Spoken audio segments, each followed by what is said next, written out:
የሚያታልለን ሰው ወደኛ ወደ አጠገባችን ሲመጣ እየጮኸብን እየተቆጣን አይደለም፣ ልስልስ ብሎ ነው የሚመጣው። ጀጃ አያደርገንም። አንቺ እንዲያረግሽ አንተ እንዲያረክ አይለንም። እያስፈራራን አይደለም የሚመጣው፣ በፍቅር ስሜት ነው የሚመጣው። መለየት መቻል አለብን እውነተኛና ውሸታም ሰው። ታዲያ የሚያታልል ሰው እኛ ሁላችንም ቀይ መስመር አለን አይደል? ባውንድሪ አለን። ባውንድሪያችን ላይ ብዥታ ነው የሚፈጥረው። መጀመሪያ ይሄ ይቻላል አይቻልም፣ አደርጋለሁ አላደርግም የሚለውን ነገር ብዥታ ነው የሚፈጥርብን። በፍጹም በህይወት ዘመናችን ልናደርግ የማንችለውን ነገር እያደረግን ራሳችን ልናገኘው እንችላለን። ቀይ መስመራችን ላይ ብዥታ የሚፈጥርብን ነገር ካለ ማስተዋል መቻል አለብን። እየተታለልን ነው። ሌላስ ምን ያደርጉናል? ስሜታችን፣ ደስታችን፣ ሀዘናችን ሁሉ ስናዝንም ስንደሰትም እዛ ሰው ላይ ጥገኛ እንሆናለን። ያ ሰው ካናገረን ደስ ይለናል፣ ያ ሰው ካላናገረን ይከፋናል።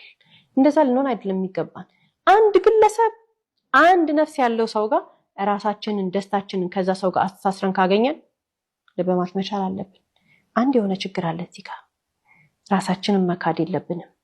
አታላይ ሰዎች ናቸው እንደዚህ ስሜታችንን ጥገኛ በእነሱ እንድንሆን ያደርጉናል። በደንብ አድርገን መረዳት መቻል አለብን። ደስታችን የሚወሰነው በራሳችን በፍላጎታችን ነው እንጂ ሰው ላይ ጥገኛ ሆነን አይደለም። ይመጣሉ ይሄዳሉ፣ ይመጣሉ ይሄዳሉ። ሲመጡ ደስ ይለናል፣ ሲሄዱ ይከፋናል። እንዲህ የሚባል ነገር የለም። ራሳችንን መመርመር መቻል አለብን። የሚያታልለን ሰው አጠገባችን ካለ ሁል ጊዜ በራስ መተማመናችን ግፍፍ ብሎ ነው የሚሄደው፣ ይጠፋል። ከዛ ምን እንሆናለን? ውስጣችን በይሉንታ ይሞላል። ይሉንታ ስለሚይዘን ማድረግ ያለብንንም ማለግ የሌለብንንም ነገር ዝም ብለን እያደረግን ራሳችን እናገኘዋለን። አታላይ ሰው አጠገባችን ሲሆን ነው አይምሯችን መቆጣጠር ያቅተናል። እኔ ነኝ ይሄን ያደረኩት እስከምንል ድረስ፣ እኔ ነኝ ይሄን የተናገርኩት እስከምንል ድረስ ይሉንታ ይዘንና የምንፈልገውንም ዝም ብለን ራሳችንን ስናደርግ እናገኘዋለን። ማስተዋል መቻል አለብን። እንደዚህ አይነት ነገር ጋር ራሳችንን ካገኘን ምንድን ነው የሆንኩት ብለን እንመርምር። ሌላስ ምንድነው የሚያ ሰላም አለይኩም ወራህመቱላሂ ወበረካቱ። ውድ ቤተሰቦቼ ሰላም ብያለሁ። ወያላችሁ በሰላማችሁ በዝዝት ተረፍረፍ ይበልልኝ። ይሄንን ቪዲዮ ከወደዳችሁ ላይክ፣ ሼር፣ ሰብስክራይብ ያደረጋችሁ ቤተሰቡ ነው። እንግዲህ መግቢያው ውድ ቤተሰቦቼ እስከ መጨረሻ ድረስ አዳምጡት ማለት ነው። ምክንያቱም ይሄንን ስሜት ነው እየተሰማት ያለው ሄርሜላ ማለት ነው። ትናንትና ሰላም አለይኩም ወራህመቱላሂ ወበረካቱ። ውድ ቤተሰቦቼ ሰላም ብያለሁ። በያላችሁ በሰላማችሁ በዝዝት ተረፍረፍ ይበልልኝ። ይሄንን ቪዲዮ ከወደዳችሁ ላይክ፣ ሼር፣ ሰብስክራይብ ያደረጋችሁ ቤተሰቡ ነው እና ውድ ቤተሰቦቼ መግቢያው በደንብ አድርጋችሁ አዳምጡልኝ ማለት ነው። ይሄን ትክክለኛ የሄርሜላ ስራ ነው ማለት ነው። ሄርሜላ በእንደዚህ አይነት ስሜት ነው የምትጓዘው ማለት ነው። አሁን ስሜታዊ ሆናለች በጣም አብርሽን በጣም አፍቅራዋለች ማለት ነው። እና አብርሽ በዚሁ አጋጣሚ አንድ ነገር ልንገርሽና ማለት ነው ትላንትና እንዴት ነው የተደሰትከው? እንደዚህ ሆነ አታውቅም። እኔ ነበረ እንደዚህ ስላላጥ የነበርኩት ያልሽው ልጁን ስላየና አብርሽ ያ ደስታ የሚባለው ልጅ ከሩታ ህይወት ስላራቀ ሰሞኑ ደግሞ ሩታ ህይወት የለም፣ ለዛ ነው ደስተኛ። እሺ አንዳንዴ ሴት ስለሆንን እንደ ሴት እንምከርሽ ማለት ነው። ምክንያቱም ብዙውን ጊዜ እንመክርሻለን ብንሰድብሽም እንኳን ብንጠላሽም ነገር ግን አንቺ የሚገባሽ ነገር በደንብ አድርገን ነው የምንመክርሽ ማለት ነው። አሁንም ቢሆን ተመከሪ። አብርሽና ሩታ የፈለገ ተለያዩ እንኳን ቢባሉ እነዚህ ልጆች አይለያዩ። ምክንያቱም አንቺ ነሽ ወደ ኋላ የምትሆኚው፣ አንቺ ልብሽ ነው የሚሰበረው ማለት ነው። ሩታን እሰብራለሁ፣ ሩታን አስቀናለሁ ስትይ የራስሽ ልብ ይሰበርና ራስሽ ቀንተሽ ስብርብር እንክትክት ብለሽ የምትቀመጪው አንቺ ነሽ፣ ሩታ አይደለችም። አንድ ነገር ልንገርሽ፣ ትላንትና የመጣሽበት ራሱ አላማሽ ምንም ነገር ሳትናገሪ በስሜትሽ ተነዶ አንቺ በስሜት ነው የምትናጂው ማለት ነው። ምክንያቱም አብርሽ የሰራሽውን ቪዲዮ አይቶ አብርሽን ጠይቀዋለሁ ባጠገቡ ነይና ትመሰክሪያለሽ ወይም ደግሞ ነይና እንደማትወጂው ለባልሽ ጠይቀሽ እሱ እኔን እንደሚወድ አድርጊ ብለሻት መልእክት ስላስተላለፍሽ ይሄ ነገር ተመልካች በደንብ ዋው ብሎ ጓጉቶ እንዲገባ ነው የሰራችሁት ትላንትና ቪዲዮ ማለት ነው። ግን ሆነም ቀረም የምትሰበሪው አንቺ ነሽ እንጂ በአንቺ ቦታ ማንም አይሰበርም። እንደ ሴት ከሆንሽ ጥሩ ከሆንሽ ለልጆችሽ ልትኖሪ ከፈለግሽ በዚሁ አጋጣሚ ልጅ እንዳላት ታውቃላችሁ። አብርሽና ሄርሜላ ደግሞ በጣም ሄርሜላ ከምንም በላይ ትልቅ ሴትያ ናት። በጣም ሀሳቧ የወረደ የመጣችበት ምክንያት አብርሽን ስትቀርበው በጓደኝነት እንደ ተቸገረችና እንዲያፈምሳት ነበር። አሁን ግን ውሎ እያደረች ምንም እንደማታቅ ነገር ሴት ልጅ እኔ እንጃ። ሩታ ከወለደች በኋላ ለምንድን ነው እንደዚህ የምትሆነው? ለምን እንደዚህ ትላለች ምናምን ትላላችሁ። ይሄ ወልዳ እንኳን ወጣት ያሳደገች ሴት እንደፈለጋች ነው የምትሆነው። እሱንም ከባለትዳር ጋር የባለትዳር የሆነ ወንድ እንዴት ተደርጎ ነው ዋጋ የሚከፈልለት? እንዴት ተደርጎ ነው የሚፈቀረው? እስቲ ለእናንተ ጥያቄ፣ ይሄንን ጥያቄ ለእናንተ ልጠይቃችሁ። ሩታስ እሺ የፈለገ ነገር ቢሆን አብርሽ እንኳን ለምና እንኳን ብታፈቅረው አብርሽ እኮ በህይወቱ ማንም ሰው አልነበረም። የትኛውም ሰው አጠገቡ አልነበረም። ብቸኛ በሆነ ሰዓት ነው ሩታ ፈቀረችው ማለት ነው።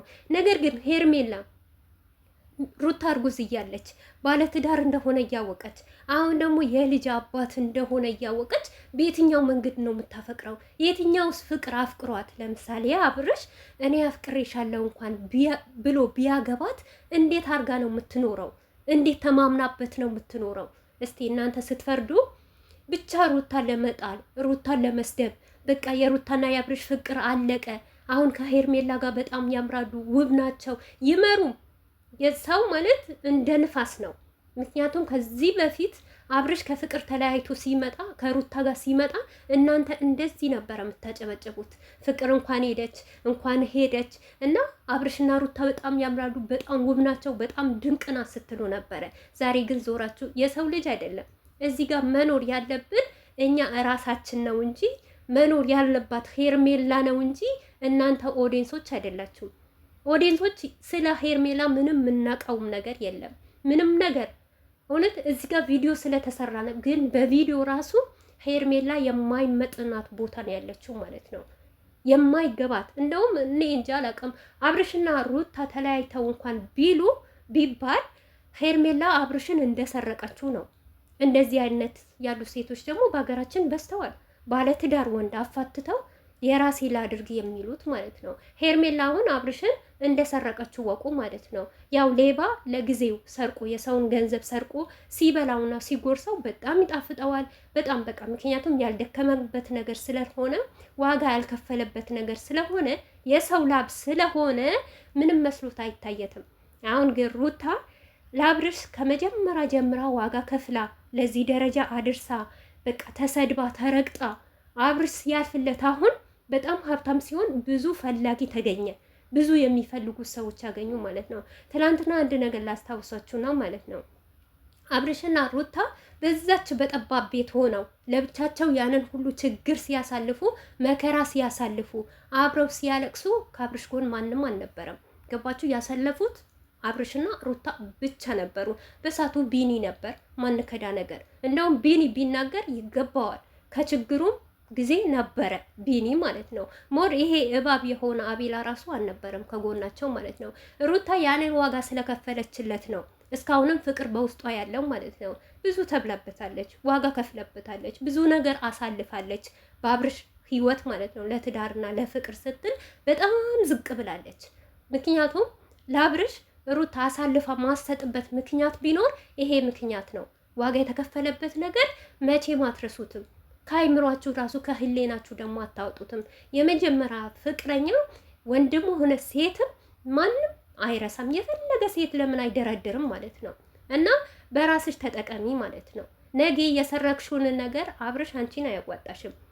በቃ ትበይዋለሽ ለትንሽ ጊዜ፣ መልሶ ደግሞ ሲያልቅብሽ አንቺም ሌላ ወንድ እንደምትቀይሪ አብርሽም ደግሞ እንደለመደበት ደግሞ ሌላ ሴት አምጥቶ እንደሚተካብሽ እርግጠኛ ነኝ።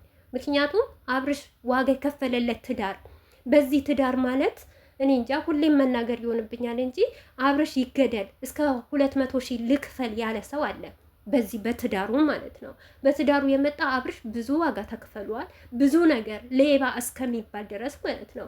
ሩታም ደግሞ እንደዛው ማለት ነው። እንዴት ሴት ልጅ ለወንድ ልጅ ታፈቅራለች? የፍቅር ጥያቄ ታደርሳለች። በጣም ብዙ ነገር የተባሉበት ረስተው፣ ትላንትናቸው ረስተው ዛሬ ያሉበት ነገር እኔ በፍጹም ላምንበት አልችልም። ይሄንን ነገር ዋጋ የከፈሉበት ትዳር ሁለቱም ለትዳራቸው ምን አርገን ነበር ብለው የላሰበ ወንድ በተለይ ሴት ልጅ ዋጋ ከፍላ ወደ እሱ ጋር መታ የእሱን ማንነቱ ከነበረ ከተሰበረበት ቦታ አብርሽ በሳቱ በጣም ተሰብሮ ነበር፣ በጣም ተጎድቶ ነበር ማለት ነው። ሞር እያለቀሰ ነበረ። በለቅሶ ጊዜው ነው፣ በተሰበረ ጎኑ ነው ሩታ የመጣችው ማለት ነው። ያንን የተሰበረ ልቡ የጠገነች ሴት ዋጋ ከፍላለኛለች። ምንም ነገር ብታረገኝ፣ ምክንያቱም ሚስቴ ናት፣ ልቻላት፣ እሷ ሴት ልጅ ናት ብሎ ያልቻለ ወንድ እንዴት አድርጉ ነው አንቺ ነገ እንዲያኖርሽና ትዳር እንድትመርሽ ልጆች እንድትወልጂ የምታምኚው ማለት ነው?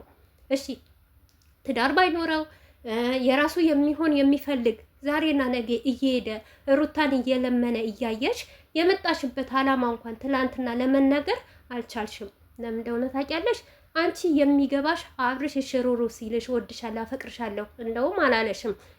እንደዛ ነገር ቢጠይቅሽማ አፍ አውጥቶ ሄርሜላ እኔ ወድሻለሁ፣ እኔ አፈቅርሻለሁ ብሎም አብርሽ መልስ ቢሰጥሽ አንቺ አብደሻል ማለት ነው። ምክንያቱም ያበሽበት ምክንያት አንቺ በስሜትሽ ነው የምትሮጪው፣ በስሜትሽ ነው እንጂ የምትጓዢው ነገ ምን ይመጣብኛል ብለሽ አታስቢ ማለት ነው። ባታስቢ ነው ጥልቅ ብለሽ እዚህ ጋር የገባሽው ማለት ነው። አብርሽ ስትቀርቢ እንደ ጓደኛ ነበር የቀረብሽው፣ ምንም ነገር እንደሌለሽ አላፈቅረውም ከአንድ ሁለቴ ባለፈ ራሱ ፌንት የነቀረ ጊዜ እኔ አላፈቅረህም ምንም ነገር ቢመጣ ብቻ ጓደኛ እንድሆን ነበረ ብለሽ መልስ የምትሰጪው ማለት ነው። እና እባክሽ ወደ ራስሽ ብትመለሽ